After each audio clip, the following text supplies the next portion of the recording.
नमस्कार मित्रों, कैसे हो। महर्षि स्कूल की ऑनलाइन केमिस्ट्री क्लासेज में आपका हार्दिक स्वागत और बहुत बहुत अभिनंदन है। दोस्तों, आज बात करेंगे एक नए टॉपिक के साथ। टॉपिक अपना है, टॉपिक का जो नाम चल रहा है वो है आपकी गैसों की द्रवों में विलेयता। कि गैसों की द्रवों में विलेयता के कौन कौन से कारक प्रभावित करते हैं, जिनमें हमने 3 कारकों को लास्ट वीडियो में डिस्कशन किया था। आज का जो टॉपिक है हमारा, वो टॉपिक है दाब का प्रभाव। कि दाब का प्रभाव क्या होता है। सुने बेटा, दाब के प्रभाव का जो अध्ययन किया था वो किया था हेनरी नामक वैज्ञानिक ने। हेनरी नामक वैज्ञानिक ने इन्होंने बताया, जिस प्रकार आपके पास मान लीजिए कोई गैस है और इस गैस को आप घोलना चाहते हो द्रव में, तो क्या होगा। मान लीजिए आपके पास किसी पात्र में गैस घुली हुई है और उस द्रव है किसी पात्र में, और इसमें आप घोलना चाहते हो गैस को।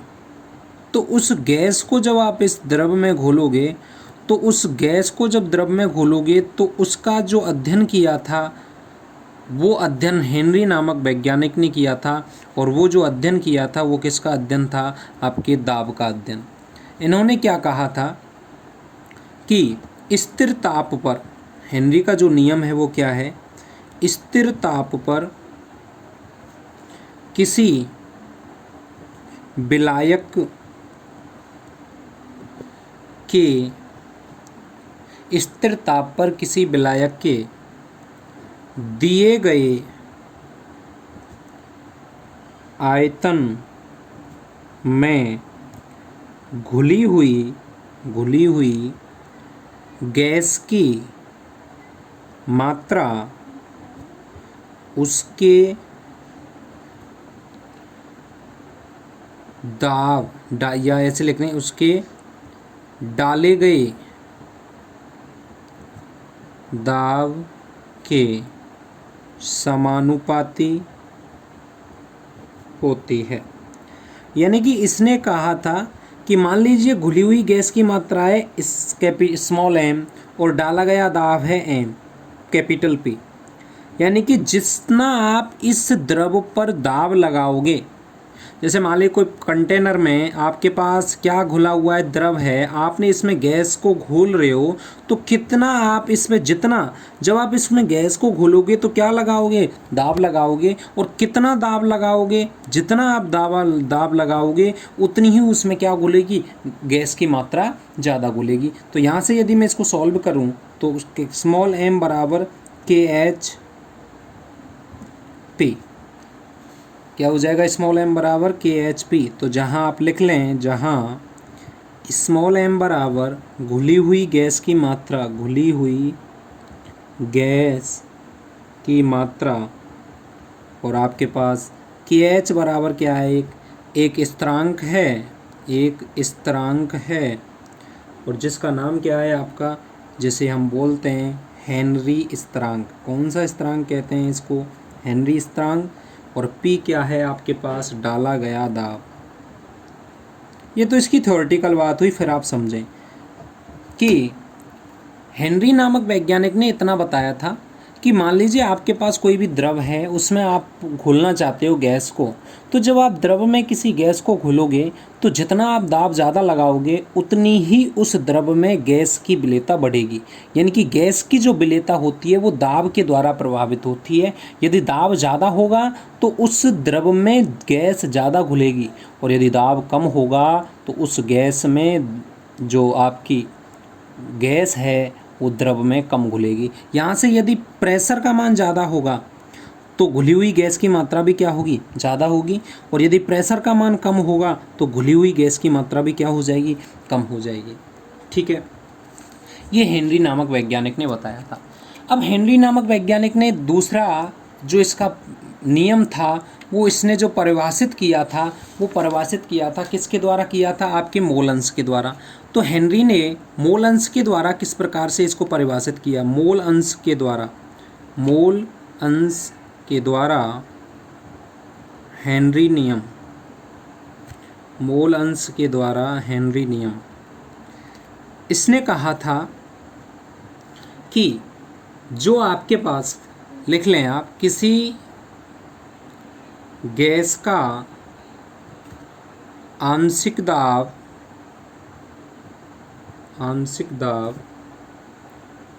विलयन में उपस्थित गैस के मोल अंश के समानुपाती होता है। यानी कि जितना, जैसे मान लीजिए अभी तक हमने पढ़ा था कि m इन्वर्सली प्रोपोर्शनल है आपके पास किसके साथ, p के साथ, कि यदि आप प्रेशर ज़्यादा लगाओगे तो किसी भी द्रव में गैस की मात्रा ज़्यादा घुलेगी। अब ये कह रहा है कि मोल अंश के द्वारा किसी गैस का आंशिक दाब विलयन में उपस्थित गैस के मोल अंश के समानुपाती होता है। यानी गैस का आंशिक दाब क्या हो जाएगा, p इन्वर्सली प्रोपोर्शनल मोल अंश को रिप्रेजेंट करते हैं x गैस से। तो ये भी एक हेनरी का नियम है। यहाँ से यदि मैं इसको लिख दूँ तो P बराबर क्या हो जाएगा, KH, और यहाँ क्या आ जाएगा, X गैस। और यदि मैं KH का मान निकालूँ तो क्या हो जाएगा, P divided by X gas. ये इसका भी एक हेनरी का ही एक रूप है, ठीक है। और यदि मैं यहाँ से X गैस निकालूंगा तो X गैस बराबर P डिवाइडेड बाई क्या आ जाएगा, आपके पास KH आ जाएगा। इसने ये कहा है कि मान लीजिए आपके पास, फिर मैं बता रहा हूँ कि द्रव है, आप द्रव में घोलना चाहते हो गैस को, तो यदि आप प्रेशर को इंक्रीज करोगे तो ये गैस इस द्रव में ज़्यादा घुलेगी। और कितनी गैस घुलेगी वो डिपेंड करेगा उसके मोल अंश के द्वारा। यानी कि मान लीजिए मोल अंश से हम यही तो परिभाषित करते हैं कि मान इस द्रव में कितनी गैस घुली हुई है, वो गैस जो घुली हुई है वो उसके डाले गए दाब के क्या होती है, समानुपाती होती है। यानी इस गैस का अंश यदि मैं देखना चाहूँ तो उस अंश को किससे परिभाषित करूँगा मैं, मोल अंश से। तो P इन्वर्सली प्रोपोर्शनल होगा उस गैस के किसके बराबर, मोल अंश के। तो यहाँ से मैं लिख सकता हूँ कि X गैस बराबर क्या हो जाएगा, मोल अंश। क्या हो जाएगा सर, यहाँ से X गैस बराबर क्या हो जाएगा, मोल अंश हो जाएगा। समझ में आ गई बात। तो दो नियम हैं यहाँ से हमने पढ़े हेनरी नियम। एक तो है आपके पास सीधा सा है, आप जानते हो अच्छी तरह से कि किसी गैस में घुली हुई गैस की मात्रा उसके डाले गए दाब के समानुपाती होती है, और एक जो उसका दाब होता है वो उस गैस के मोल अंश के क्या होता है, समानुपाती होता है। यहाँ से आप मान निकाल सकते हो, ठीक है। दूसरी बात, यदि मान लीजिए आपके पास घुली हुई गैस की मात्रा ज़्यादा होगी तो यहाँ से आपका प्रेशर का मान भी क्या होगा, ज़्यादा होगा। यहाँ से आप एक ग्राफ भी बना सकते हो। तो ग्राफ बनाओगे, देखो एक आपके पास x अक्ष होगा और दूसरा कौन सा अक्ष होगा, y अक्ष होगा। तो इस पे तो मैं ले रहा हूँ गैस का आंशिक दाब, गैस का आंशिक दाब, और इधर आप लेंगे क्या, मोल अंश। क्या लेंगे, मोल अंश, और मोल अंश को रिप्रेजेंट करेंगे x से, आंशिक दाब को रिप्रेजेंट करेंगे P से, ठीक है। तो यहाँ से कह रहा है कि किसी गैस का जो मोल आंशिक दाब होता है वो गैस के मोल अंश के समानुपाती होता है। यानी समानुपाती है तो जैसे जैसे आंशिक दाब बढ़ेगा वैसे वैसे मोल अंश के मान में भी क्या हो जाएगी, वृद्धि हो जाएगी। अर्थात कि जितना आप प्रेशर को बढ़ाते जाओगे उस द्रव के अंतर्गत उस गैस का जो अंश है वो ज़्यादा घुलता जाएगा। यही इस हेनरी का नियम है। तो ध्यान रखना, हेनरी जो नियम है वो दाब के द्वारा, दाब का जो अध्ययन किया था वो जो वैज्ञानिक था वो हेनरी था। इसने कहा था कि घुली हुई गैस की मात्रा उसके दाब के समानुपाती होती है। अब कितनी घुली हुई मात्रा है वो हम रिप्रेजेंट कर सकते हैं उसके मोल अंश से। यानी कि गैस का आंशिक दाब उसके मोल अंश के क्या होता है, समानुपाती होता है। यहाँ से आप निकाल सकते हैं। आगे का जो टॉपिक है वो है हमारा आपका हेनरी नियम के अनुप्रयोग। तो देखो हेनरी नियम के कौन कौन से अनुप्रयोग होते हैं। हेडिंग डालें आप, हेनरी नियम के अनुप्रयोग।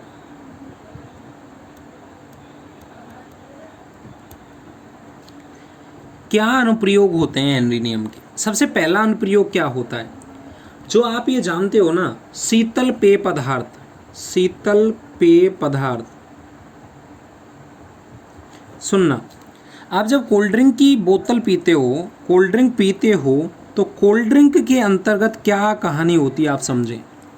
कोल्ड ड्रिंक के अंतर्गत जो पदार्थ होता है वो क्या होता है, द्रव होता है, और उसमें घोली जाती है कौन सी गैस, CO2 गैस। तो ये द्रव हो गया, ये गैस हो गया। हमारा टॉपिक भी चल रहा है कि गैसों की द्रवों में विलेयता। टॉपिक भी क्या चल रहा है हमारा, गैसों की द्रवों में विलेयता।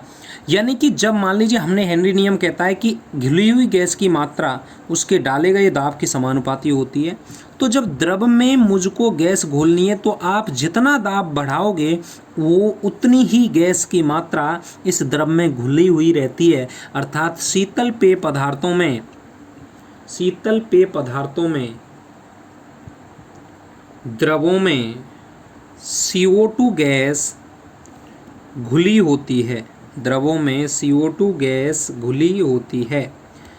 अतः बोतलों के ढक्कनों को उच्च दाब पर सील किया जाता है। बोतलों के ढक्कनों को उच्च दाब पर सील किया जाता।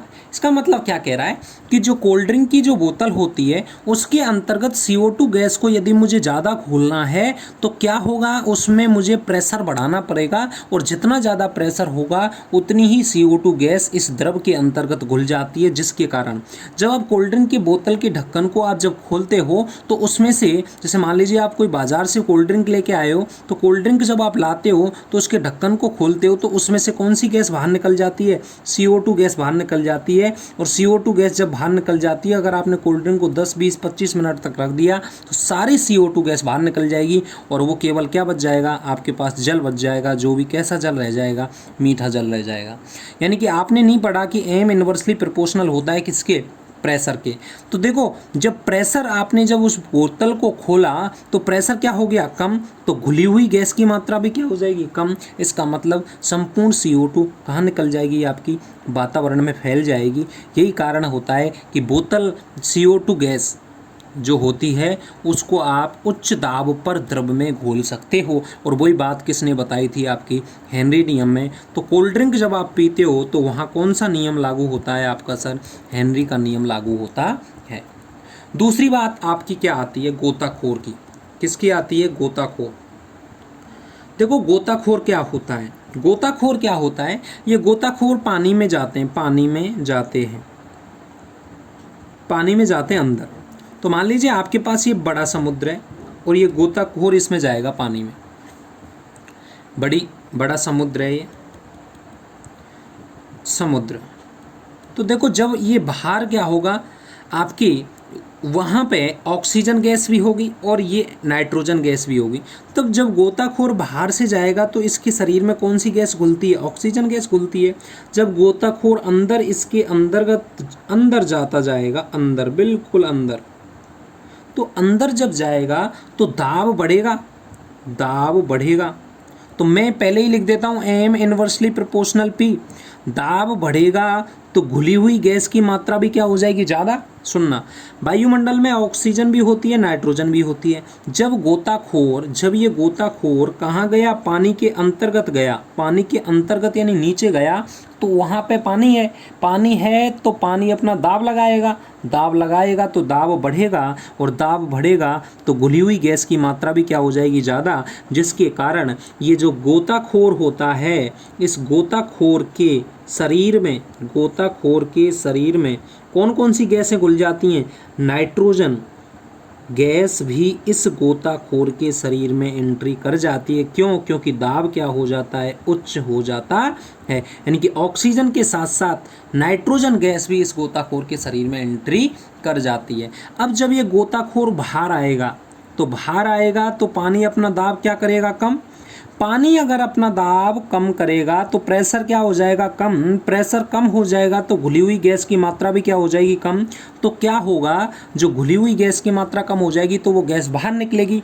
तो ये जो गैस होती है, कौन सी गैस होती है, नाइट्रोजन जो गैस होती है, ये गोताखोर के शरीर से, कहाँ से, शरीर से बाहर निकलती है। और शरीर से बाहर निकलेगी तो वो एक स्थिति जो होती है, शरीर से जब वो गोताखोर के शरीर से बाहर निकलती है, स्थिति जो होती है वो स्थिति भयानक होती है, भयानक होती है। और कैसी लेवा होती है, आपकी जानलेवा वो स्थिति होती है, जिसके कारण क्या होगा, जिसके कारण उसकी क्या हो सकती है, मृत्यु हो सकती है। तो इस प्रकार की जो बीमारी होती है, इस प्रकार की बीमारी को कौन सी बीमारी के नाम से जानते हैं, हम बेंट्स नामक बीमारी के नाम से जानते हैं। कारण क्या हुआ कि फिर सुन लें आप कि आपने पढ़ा कि गैसों की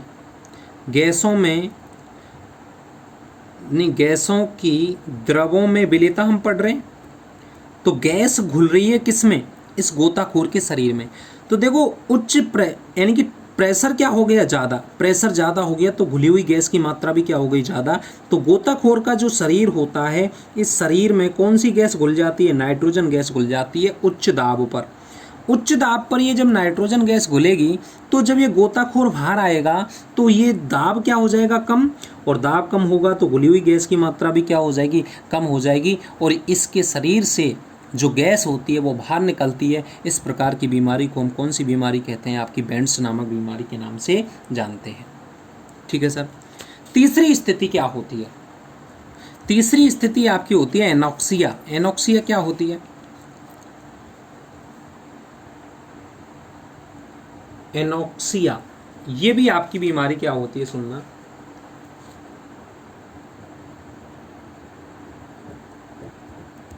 हाँ जी, देखो आपके पहाड़ी जो क्षेत्र होते हैं ना, पहाड़ी क्षेत्रों पर रहने वाले लोग, पहाड़ी क्षेत्रों पे जो रहने वाले लोग होते हैं वो क्या करते हैं, सुनना। जब ये पहाड़ी क्षेत्र पे लिखते हैं तो पहाड़ी क्षेत्र पे क्या होती है, वायुदाब क्या हो जाता है आपका, कम हो जाता है। वायुदाब क्या हो जाता है, कम हो जाता है, कम हो जाता है। बेटा वायुदाब अगर कम होगा तो देखो M इनवर्सली प्रोपोर्शनल P।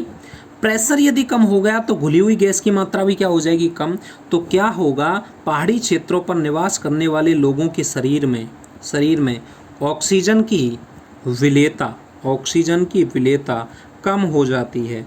क्या हो जाती है, कम हो जाती है। तो विलेयता कम हो जाती है, जिसके कारण मस्तिष्क को पर्याप्त ऑक्सीजन नहीं मिल पाती है और इनके सोचने समझने की शक्ति में कमी आ जाती है। इनके सोचने समझने की क्या हो जाती है, शक्ति, मतलब सोचने समझने की शक्ति इनमें कम पाई जाती है। कारण क्या होता है, क्योंकि जब प्रेशर कम होगा तो प्रेशर यदि कम होगा तो गैस कम घुलेगी। और कौन सी गैस कम घुलेगी, ऑक्सीजन। तो ऑक्सीजन की विलेयता क्या हो जाएगी, कम हो जाएगी। तो दाब का प्रभाव का जो अध्ययन किया था वो हेनरी नियम ने किया था। और हेनरी ने ये बताया कि आप जितना प्रेशर लगाओगे ना उतनी ही गैस क्या घुलेगी, ज़्यादा घुलेगी। और कितनी गैस घुल रही है वो उसका घटक होता है, उसे बोलते हैं मोलन्स। वो इन्वर्सली प्रोपोर्शनल होता है आपके किसके, प्रेशर के। एक और टॉपिक आपका यहाँ पे शेष है, वो टॉपिक क्या है, हेनरी नियम की सीमाएं। हेनरी नियम की लिमिटेशंस क्या हैं, सीमाएं। तो पहली सीमा क्या है, पहली सीमा तो आपकी ये है हेनरी नियम की, कि आपके पास जो बिलियन तनु नहीं होना चाहिए। पहला है कि तनु नहीं होना चाहिए। ताप टेम्परेचर निम्न नहीं होना चाहिए, यानी कि ज़्यादा निम्न नहीं होना चाहिए। और जो आपके पास क्या क्या चीज़ होती है, विलेय होता है और क्या होता है आपके पास, विलायक होता है। इनके मध्य क्या नहीं होनी चाहिए, आपकी अंत्यक्रिया नहीं होनी चाहिए, अंत्यक्रिया नहीं होनी चाहिए। तो ये आपके पास हमारा जो टॉपिक है गैसों की द्रवों में विलेयता, ये आपका टॉपिक यहाँ पे फिनिश होता है, कंप्लीट होता है।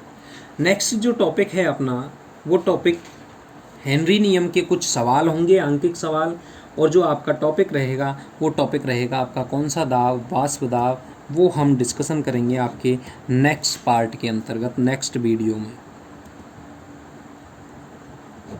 तब तक के लिए आप इन वीडियो को लाइक करें, चैनल को सब्सक्राइब करें और ज़्यादा से ज़्यादा इन वीडियोज़ को देखें, जिससे आने वाले भविष्य में आपको फ़ायदा हो सके।